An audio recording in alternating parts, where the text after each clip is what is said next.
আসসালামু আলাইকুম। বিজ্ঞান সপ্তম শ্রেণীর অষ্টম অধ্যায় শব্দের কথা এর সংক্ষিপ্ত প্রশ্ন।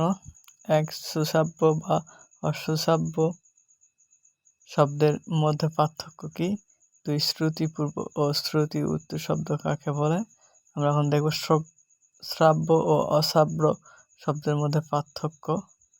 যে সকল শব্দ আমরা শুনতে পাই তাই শ্রাব্য শব্দ, যে সকল শব্দ আমরা শুনতে পাই না তাই অশ্রাব্য শব্দ।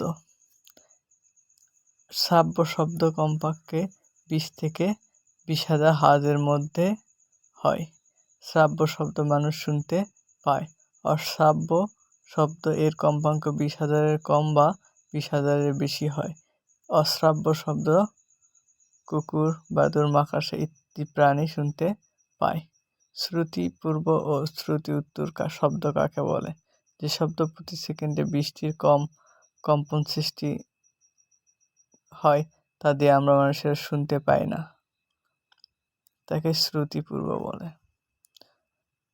নয়েজ ও সুশব্দ শব্দের মধ্যে পার্থক্য নিচে দেওয়া হলো। নয়েজ যে শব্দ শুনতে কষ্ট লাগে, যন্ত্রণাদায়ক ও বিরক্তিকর তাকে নয়েজ বা গোলমাল বলে।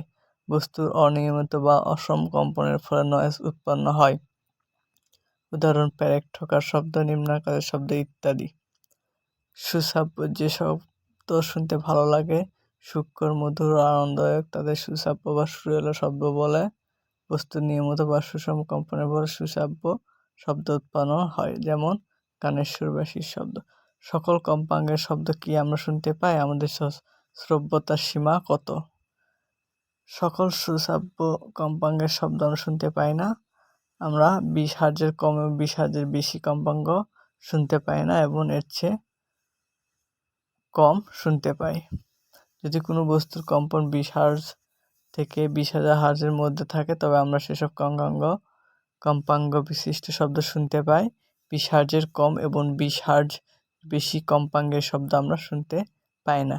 তাই আমাদের শ্রাব্যতার সীমা 20 হার্জ থেকে 20,000 হার্জ পর্যন্ত হয়ে থাকে।